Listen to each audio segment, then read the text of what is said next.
What's going on, everybody? What is going on? It is Thursday, July 24th, 2025. And if you have not done so already, please be sure to go ahead and hit the like button, hit the share button, hit the subscribe button. If you are new to the channel, I'm glad that you are here. Hit the bell twice to be notified whenever I upload a new video or go live.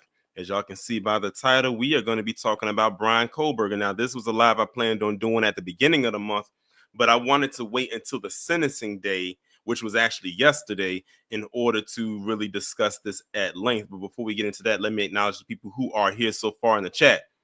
We got Raging Woody, Dimpleface, Neelix, Queen Imani, Roots Trackers. Who else? We got Miss Nisi in here. We got Anita in here. Bert, Antoine, RC, Catsy, D Money, Dales. What a name. I'm just going to call you Dales because that's a wild name. But I appreciate you all being here. But before we get into everything, put a 1 in the chat if you are familiar with the Bryan Kohberger case. Put a 2 if you are not familiar with the Bryan Kohberger case. Also, shout out to Outstanding Innovation for coming into the chat as well. RC said, yeah, I just heard about Hulk Hogan. And do you know how I feel about that? Chat, let the people know how I feel about that. All right, so we got some 1s in the chat. We got a 2 in the chat. We got a couple of 2s in the chat. Okay, so it's a lot of people. It's quite a few of y'all in here who are familiar with the Bryan Kohberger case. But in case y'all are unaware of the Bryan Kohberger incident, basically, to give you a rundown of what happened, in November of 2022, around 4 in the morning, Bryan Kohberger, who the person you see on your screen in the big picture, he went to the University of Idaho. I believe he actually went and attended there. He went to a rental home where 4 University of Idaho students were at, and he stabbed 4 of them, killing 4 of them. Now, there was, I think, 2 other people in the house, but they were able to get away. But he took out 4 of them while they slept, might I add. So they had no way of fighting back or anything like that. He just went in there and he just stabbed them to death. Let me go ahead and just kind of read the rundown. It says 4 University of Idaho students, Kaylee Goncalves, Madison Mogan, Zana Kernodle, and Ethan Chapin were found stabbed to death in a rental home near campus between 4 and 4:25 a.m. It says 2 roommates in the house survived, and 1 later reported seeing a masked intruder and hearing a scream. They said a knife sheath was left at the scene, had a single source male DNA. The investigators linked it to Kohberger via familiar DNA from trash at his parents' home and later confirmed it by a cheek swab.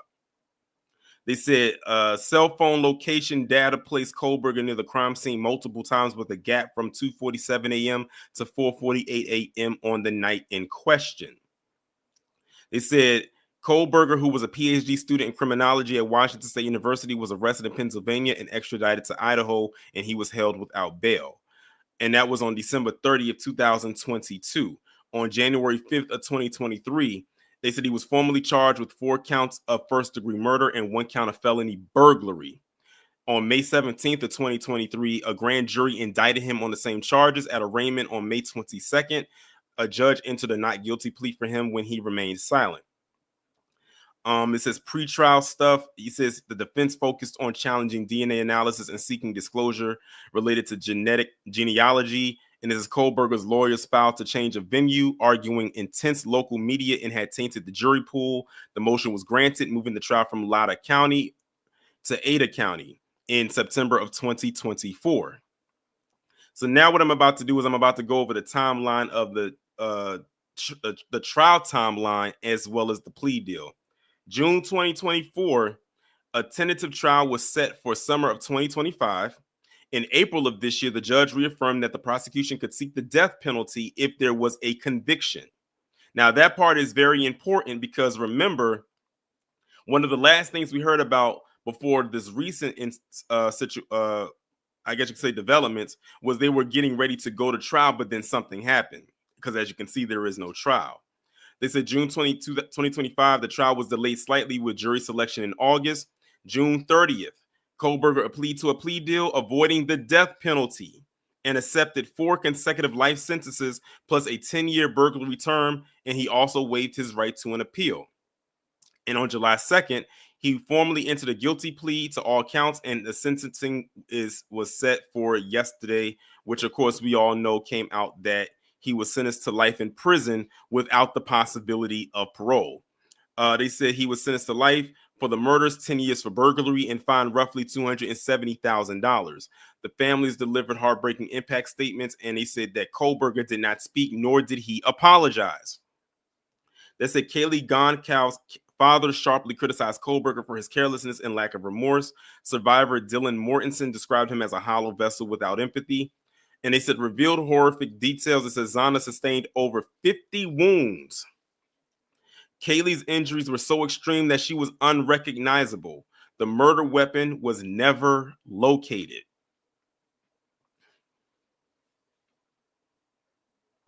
So that's just a rundown of that. But now what I'm about to do is I'm going to go ahead and share my screen. And we're going to go into some additional information.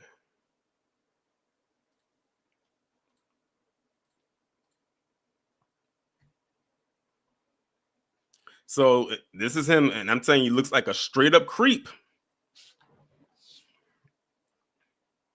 So this is Bryan Kohberger sentenced to life in prison without parole. Victim's family tell Idaho killer, you're going to hell. It says he was sentenced to on Wednesday to life in prison without the possibility of parole for the 2022 killings of 4 University of Idaho students. We already went over their names. They said he was expected to go through a lengthy and highly publicized trial in August, but in a surprise turn, he pleaded guilty on July 2nd as a part of a plea deal to avoid the death penalty. So that's why there was no trial, because he pleaded guilty. If he continued to do with the not guilty thing, then they would have went to trial next month. So that's why there isn't anything going on there. But the thing about it is, going back to the thumbnail when I said Operation Protect the White Boy, the reason why I put that there is because he was offered to get a plea deal already. But now that they have this plea deal here, the families may or may not find out the motive as to why he did what he did. Because if they went to trial, the motive would have came out there. But now that there isn't going to be a trial, he could easily just take this to his grave as to why he did it.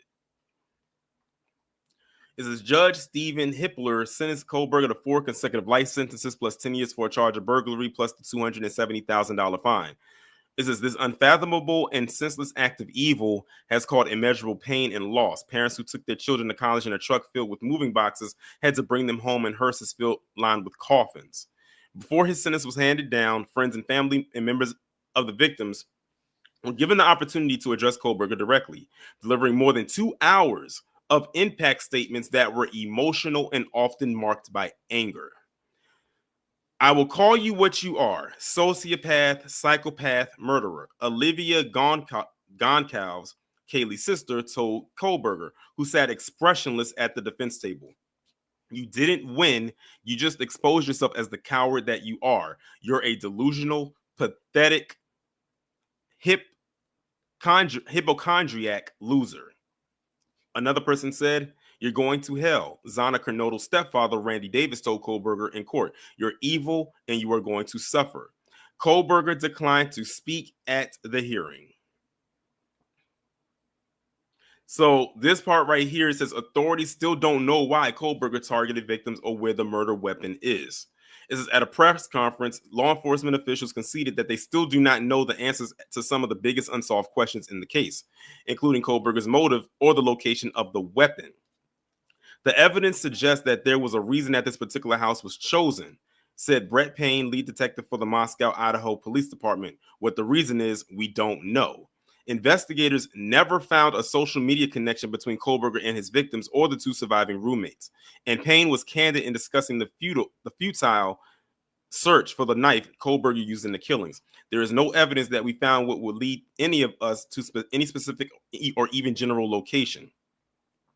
Lead prosecutor Bill Thompson told reporters at the press conference that there was no evidence to indicate that he was a serial killer in waiting. There is no evidence of any criminal history of any significant nature, he said, responding to a reporter's questions. There was no evidence of a history of violence, and there was no evidence of a history of factual predisposition to do the crimes that he committed here.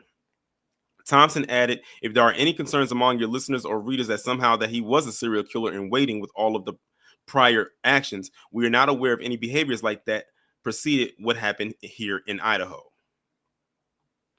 And it goes on and on and on. It basically like excerpts from what was going on in the trial. So let's go down to the counts because they have a breakdown of the counts here. Count 1, burglary, 10 years, a fine of $50,000. Count 2, first-degree murder of Madison Mogan, life in prison without parole, fine of $50,000, civil penalty of $5,000 to the family. Count 3, first-degree murder of Kaylee Goncalves, life in prison without parole, fine of $50,000, civil penalty $5,000 to the family. Count number 4, first-degree murder of Zana Kernodle, life imprisonment without parole, fine of $50,000, civil penalty $5,000 to the family. And count 5, first-degree murder of Ethan Chapin, life in prison without parole, and they get in the same $50,000 penalty and the $5,000 to the family.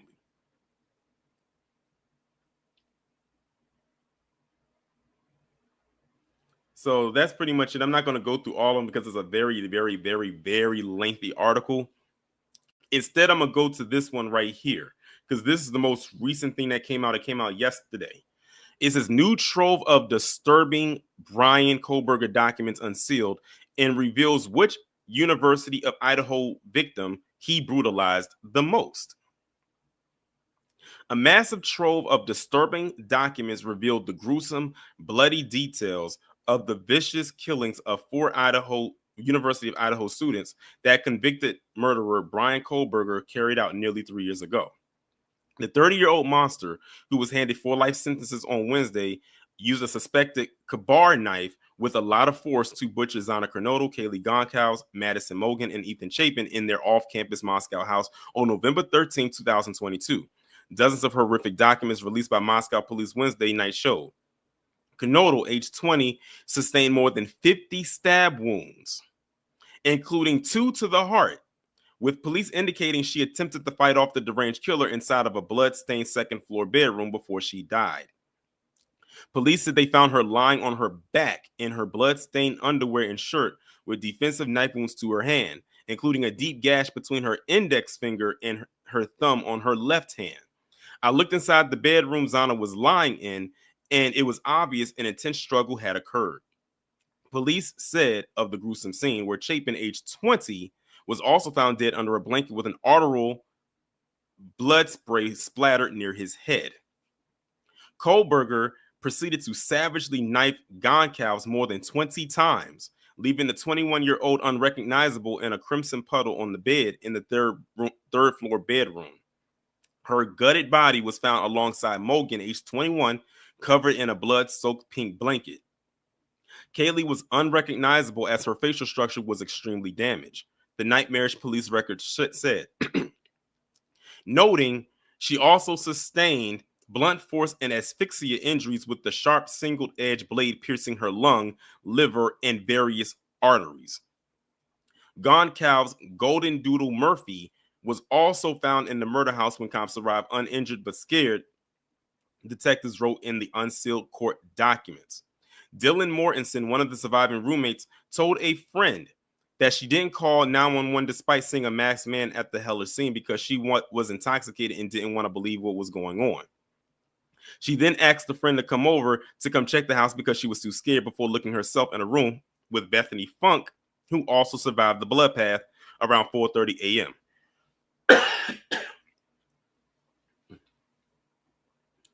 The friend, who never showed up at the bloody massacre, divulged the grim details to cops when they found the 4 lifeless bodies. While the Kabar knife sheath was found at the scene, the murder weapon has never been recovered. The chilling documents also include police interviews with friends and former fellow inmates of Kohberger, including one maximum security prisoner who called him an effing weirdo. Now, that's a statement coming from someone who's in maximum security lockup, and if they call you a weirdo, then you know you messed up. Another inmate who was housed next to the insidious slayer in Latah County Jail described odd habits that annoyed him, including washing his hands dozens of times each day and spending 45 minutes to an hour in the shower. This is giving me Jeffrey Dahmer vibes. Because remember, some of the inmates in there when Jeffrey Dahmer was locked up said he exhibited very odd and weird behavior. Kohberger would be awake almost all night and would only take a nap during the day like he's a vampire, the detective wrote, and would video chat with his mother for hours each day. A teaching assistant who worked alongside Kohberger at Washington State University told police the twisted killer had what appeared to be scratches from fingernails on his face and hands around the time of the grisly murders. Kohberger simply asserted that he'd been in a car accident and tried to brush off his friend's concerns even as his behavior grew more erratic. The TA noted that he tried to warn Kohberger away from inappropriate behavior with female students after the madman started to leverage his position. Another document revealed that the twisted killer said that he of course knew about the murders because he received an alert about them from WSU, which is less than 10 miles from the U of I. Idaho State Police conducted their first interview with Kohberger on December 19, 2022, after his arrest while he was with his family in Pennsylvania. He and the investigators initially made small talk about WSU and how he loved being in school before the conversation turned to the quadruple murders, according to documents released by the Moscow Police Department on Wednesday. When asked about if he had heard things about the slaying, the killer responded, of course, citing the alert he had received about them. The detective asked Kohberger if he wanted to talk about that, to which the monster replied, "Well, I think I would need a lawyer." The interview concluded when Kohberger invoked his Fifth Amendment rights and asked for an attorney. Kohberger accepted a plea deal earlier this month that landed him 4 consecutive life terms without the possibility of parole. He was not required to offer a motive for the killings and gave no explanation for the slaughters at sentencing on Wednesday. And that's the part right there, like I said again, for those who may have just entered the chat. That's the part right there where the Operation Protect the White Boy comes in, because by him not going to trial, he doesn't have to explain his motive as to why he did it. And they still don't know where the murder weapon is. 9 times out of 10, they may never find it. And unfortunately for the families, they'll never find out why he did it. But if you ask me, this was a very much targeted attack. To me, this doesn't scream random. He only uttered 3 cold words: "I respectfully decline," when asked by Judge Stephen Hippler if he had any comments after coming face to face with the families of his victims for the first time. Those were the most words he has ever uttered in the courtroom since his 2022 arrest. The cruel statement followed nearly 3 hours of gut-wrenching victim impact statements from friends and families of his 4 slain victims, many of whom spoke directly to the quote-unquote stupid psychopath as they ripped him to shreds for the heartless killings. Someone says, "You're a joke, a complete joke," Steve Gonkow told of his daughter's killer while ridiculing the lazy trail of evidence he left behind at the scene of the quadruple homicide. He says, "You were that foolish, that careless, and that stupid. Today you have no name. Nobody cares about you. You're not even worth the time, the effort to be remembered. In time, you'll be nothing but 2 initials forgotten to the world." Mortensen also stunned the court, fighting back sobs as she spoke directly to the soulless killer who stole her best friend's lives. Chapin's parents did not attend sentencing, expressing that they recently found, quote, big-time closure. Kohberger was slapped with the quadruple life term and was hit with a $200,000 in restitution fines for the families of his victims. Now, I know what y'all all are saying. Well, I'll say it for you. This is definitely PC on PC crime, and as usual, PC ain't speaking on this. I don't even think I saw his name trend yesterday after he was sentenced. Now, I did get an alert to my phone through my email that said he was sentenced to life in prison. That's how I know what he got. But I didn't really see a trend on social media like that. Oh, Ruth Shaker says, yes, they admitted it was targeted, that he stalked the house for hours. Okay. Yeah, because the more and more I read into it, the more and more it sounded like he targeted them. It wasn't random. It didn't come off as random either. And then when it said that he stabbed one of them 50 times and one of them got so badly messed up that they were unrecognizable, yeah, he went. That was definitely a targeted attack. And the way he acted about it, even afterwards, even in that courtroom, yeah, this guy is a psycho. But anyway, y'all, if anybody would like to come up and speak to this, feel free to go right on ahead. The link is right there in the chat.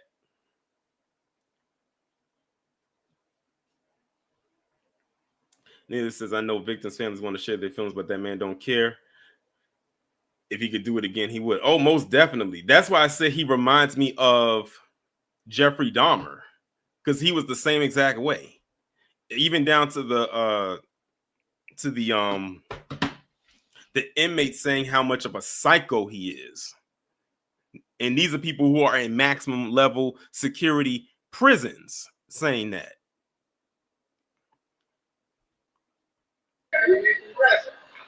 Thank you. Hey, what's up, man? Can you hear me? I can hear you. Okay. Yeah. Okay. First, first off, this this man, this man, without a doubt, after reading all that, he's on the next list with um. Oh my God, I don't got this. I know it's Ted Bundy, Jeffrey Dahmer, Ted Bundy. Now him. He's right there on the list with them, man. I would not be surprised if they make a movie out of him because he's sickening like that. And my thing is, why do they keep giving guys like this a slap on the wrist? Like, after the stuff you just said, what happened to his victims, you think he deserved the death penalty. And it's not like he killed someone of his color. He killed people that's like from his community. It was no one from his community, from another community. He killed people that's in the same community, the same skin tone as he is, and they still letting them off by giving them a life sentence, and it's not even trending. How do you cover and hide someone's face like that? They so busy trying to protect their own that they don't realize that it be their own that they kill, and they still let them off. They still try to protect them. What's wrong with the system? What's wrong with people these days, man? Like I said, the thing that really got me is the fact that now, because there won't be a trial, the families are not going to know why he did it. He doesn't now. By law, he doesn't have to tell why he did it. So that means that while they feel like there is some justice served in the sense of he's going to jail for the rest of his life, they're still going to be left with the question of why did you do it? and they'll never find that answer out. So that's always going to be like something that's going to be a void that's never going to be filled for them. Uh, see, that's the whole stuff like this makes makes me oh he makes people like him makes it very hard for me to be comfortable around white people. You know what I'm saying? Because I give other white people the benefit of the doubt, but it's like every time I do, someone like him always doing something to make me take a couple steps backward, and that would really piss me off because I know they all not like that, but you know what I'm saying? They plan stuff, but at the end of the day, I'm trying to not to judge because that's the number one rule of the Bible: don't judge no one. But man, cycles like him, he, like he ain't getting a death penalty. That's what's sickening me. So hopefully, whoever his cellmate is takes him out, just like Jeffrey Dahmer got taken out by a black cellmate. And I'm gonna let my plane right there. This world's Appreciate getting you coming sick, up. man. Appreciate you. Shout out to Jonathan for coming up. Next up, we got Neelix. What's going on? Hey, can you hear me? I can hear you. Awesome. Yeah, like the guy before me said, I do not understand why they didn't give this guy the death penalty. The state of Idaho, Hmm. they do not play when it comes to murder. They will give somebody the death penalty in a heartbeat because Idaho is one of the few states in the country that still carries out the death penalty. But what's confusing to me is if he pled not if he pled guilty, I assumed that the trial had already started That's and what. Yeah. finished. That's And what. That's what had got me too. Because initially, I was going this live that I'm doing now. I was going to do that at the beginning of the month, and I thought yeah, that because I thought the trial had already started. But see, the thing is, he invoked the pleading guilty thing right as they were doing or getting ready to be finished with the jury selection because the trial was set to start in August and carry for like I forgot how many weeks they said it was going to carry on for. uh-huh. But then right at the last minute, he invoked to say, "Oh, I'm pleading guilty," and then that's when they took the death penalty off the table because that was part of the deal. And his attorneys worked overtime, and it worked. So when they removed the death penalty, that means that there was no need for a jury because there wasn't going to be a trial. They said, "Okay, you're just going to sit in jail until the end of July, and then that's when you're going to find out what you're going to be sentenced to." And they had told him that likely you were going to get life. They told him at the beginning of the month that's what you was going to get. It's just that Uh-huh. now they have it documented. See, that goes to show you how calculating this guy is and how old is he? I mean, to be He's that 30. young and He's 30.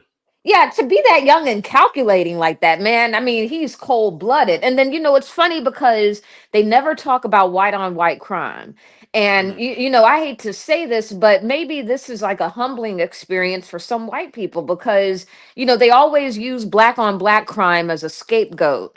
But Mhm. it's like, why don't you look at your own community and see what's going on in your own community? Because y'all kill each other too. Look at all these mass shootings and stuff. Mhm. You can exist and a white dude or somebody will just kill you, and then it's like um and also, maybe they'll feel what we feel over the years. Because look at like Michael Brown and, look at all those cases of police brutality where our killers didn't even get indicted to where it even took them this far.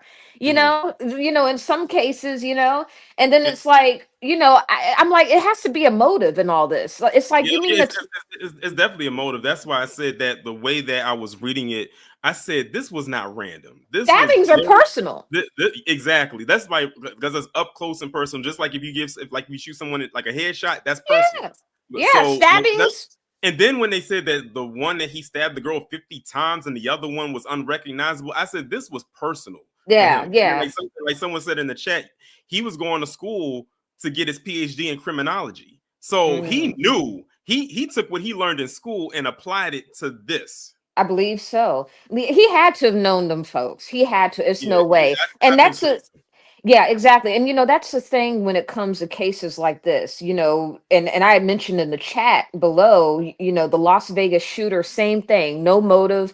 I mean, the most deadliest mass shooting in American Mm, history killed yeah. 60 people, no motive, couldn't find a motive at all. And it's like I've I don't mean to go off on a tangent here, but I'll give you an example. I live down the street from, or my grandparents lived down the street from some people who kept their kids out of school because their kids had, some learning deficiencies, etc. And they tend to do that. White people tend to do that. They hide things about their kids. It's like they know what their children are capable of, but try to gloss it over and make it look pretty and make it look like it's not a big deal or something, or try to scapegoat some, and it's like this dude had a motive, and the courts or somebody or his attorneys or somebody is trying to keep it under wraps, because it's just no way you could walk into a random house, you could walk into somebody's house and not know what they're capable of. What if you walk into an MMA fighter's house? He had Mhm. to have stalked them kids before killing them, before And going look into at their house. and also look at the time that he went in there. Like they said that he left his previous location at like 2:48 a.m. and then like the time was between 2:48 and 4:48. So you're talking almost exactly 2 hours. But look at the time he was there at the house, from Right. 4 to 4:25. So he was there at that time when people are sleeping. So again, he was catching them while they were off guard and really couldn't fight back. And Exactly. the one that I think they said the one that he stabbed 50 times, that was the one that tried to fight back, which would probably explain why he stabbed her 50 times, Right. because Exactly. she was fighting back. Yeah, and then my last point is that if anybody remembers, or at least has watched documentaries on like the Charles Manson murders, the Helter Skelter and all that other stuff that happened back in the 60s. Mhm. It's like they committed such a heinous crime where they killed the people in a similar fashion with stabbings. And it's like, they kept Charles Manson alive for all these years. And I feel like what they're going to do with this guy is they're going to keep him alive to possibly get as many interview opportunities out of him as much as possible, because Oh, it shows ratings. and It, definitely it, because there wasn't a trial. Right. It boosts ratings. So, because everybody's going to want to know, okay, why did this guy do what he did? Just like what they did with Charles Manson for years. Why did you do what you did? And it's good TV. It brings the ratings up. It has people glued to their television screens. We're living in the Matrix. We really are. Because some things just don't make sense, how they can do one thing for one and not for the other. There's no like cut and dry protocol across the board when it comes to laws and courts and all that other stuff. Right. Yeah, but that's all I had to say for that. Appreciate you coming up. Yeah, no problem. Thank you. All right, thanks, Neelix, for coming up. Next, we got Bert. What's going on? Good brother, what's going on with you? Peace to you, man. Appreciate you having me up. Be brief. Y- Real quick, definitely personal. Being a stabbing victim, having been a stabbing victim twice in my life, it was personal. So I'm sitting there in the chat like, yo, that's personal. I know whenever there's a knife attack on someone's feeling some kind of way about something that you've done, and they've reasoned in themselves to put a piece of metal in you to make you feel their pain, angst, or frustration. Yes, I had to get tetanus shots in the stomach. Anyways, that's a whole other story. Let me speak on Idaho real quick. The reason Idaho is handled the situation the way they do is because Idaho is the white solidarity state capital of the United States, period. End to end, Idaho is completely filled with white supremacist hate groups, indoctrination, religion groups, economically fueled, politically fueled, economic centers that have nothing to do with fueling absolute hate and rage, white supremacy, white, white, white. That's it. It's not a sundown town. It's not a sundown town. It's a broad day state. You take your black ass up to Idaho, they will kill you. Be brief through there if you have to go out. None of my family go. The Most High, I believe in the Most High. Keep anybody who has to go through that state. I watched several documentaries on the state of Idaho. Brother Torin, it is insane. They teach it literally from the incubator to adulthood, how to savage on anything not them.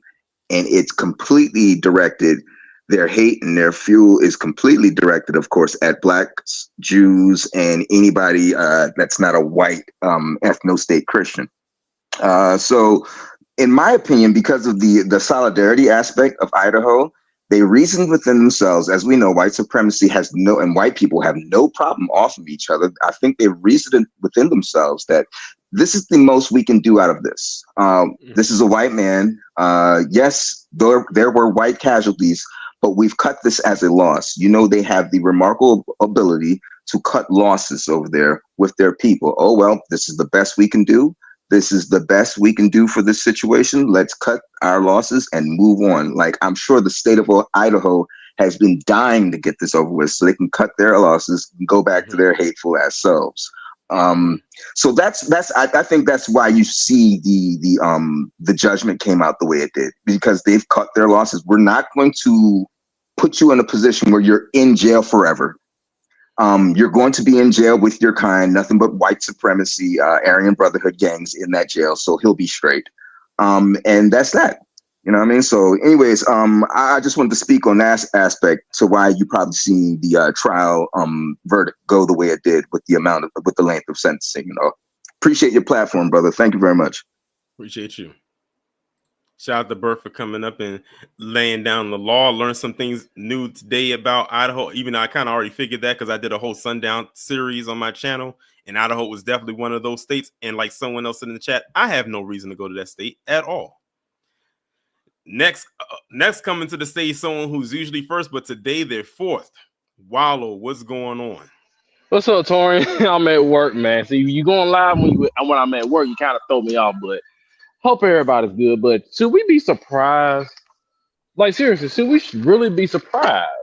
He's in a mostly all white Lily state. So the verdict is not shocking. You can't be surprised a lot of times. Yes, I do feel bad for the families of the victims because they're like, well, damn, y'all just said fuck my family. Like, damn, like what did we do to you? And it's what can you really say at this point? Seriously, like a lot of times you just get tired of being angry. Well, you can't really be angry, but I'm just talking about, some of them folks in general, like they gotta live knowing the fact that they're gonna have that man doing interviews and talking statements about, well, this is why I did it, da da da da, and you sitting there like, man, fuck this person, and you feel like you want to, do something horrible to that person, which I don't recommend nobody do, not on this channel, not on anywhere, but you gotta let the Lord do what He gotta do, man, because it's sad out here, Torin. It really, really is. Also, did you hear the news about 30 minutes ago? I heard about it. Yeah, he gone. Like I said, it probably came through maybe about a good minute before I went live. Like it just popped up. KG petty ass, but hey, I mean, what do you want me to say? Besides, I feel nothing and fuck him. That's how I feel. Fuck him. I can care less. Oh, you doing on Sound Off Sunday? I mean, on Saturday? Yeah, I'm doing it. Okay, because I don't know if you remember what I said last month. Did you? I'm sure you're gonna refresh my memory on Saturday. I was gonna give everybody a present. Oh, Jesus! Damn, Tony, you ain't hyping it up enough.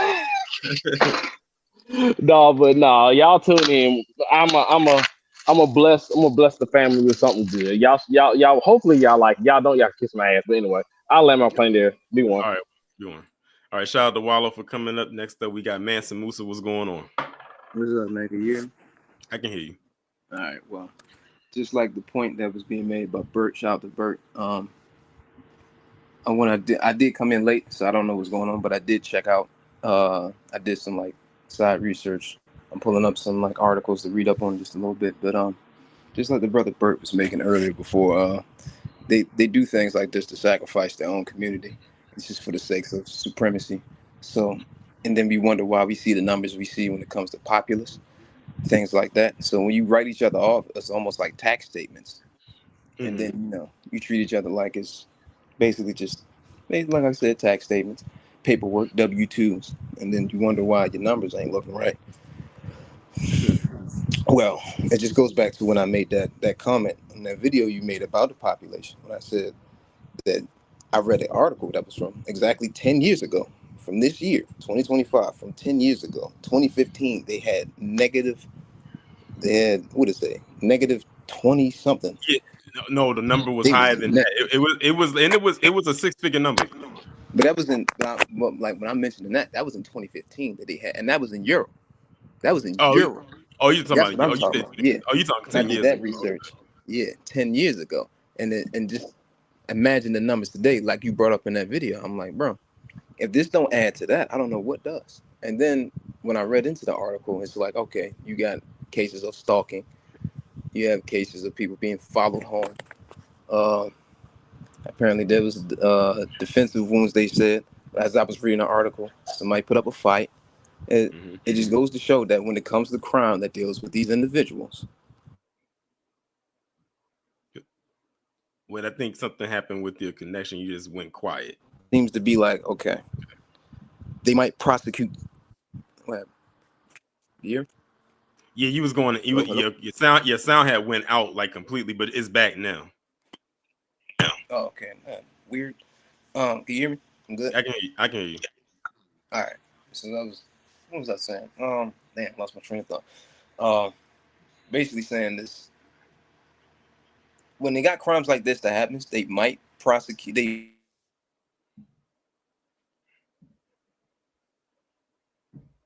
Your sound went out again. Cake for nobody's community specifically, but I feel like PC community, you guys need to step up and have people be held. And I'm pretty sure you guys do in your community.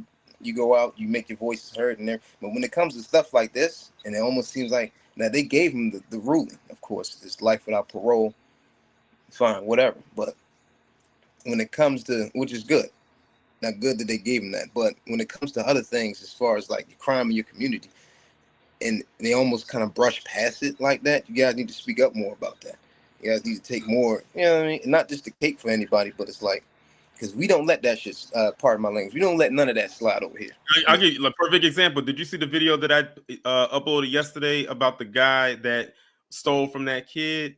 And the family went out and found him, and they put hands on him. They said, "Nah, we know you gonna get apprehended by the cops, but before they get you, we gonna deal with you first before they get you, because they gonna handle you with kid gloves. They just gonna slap the cuffs on you and carry you to jail.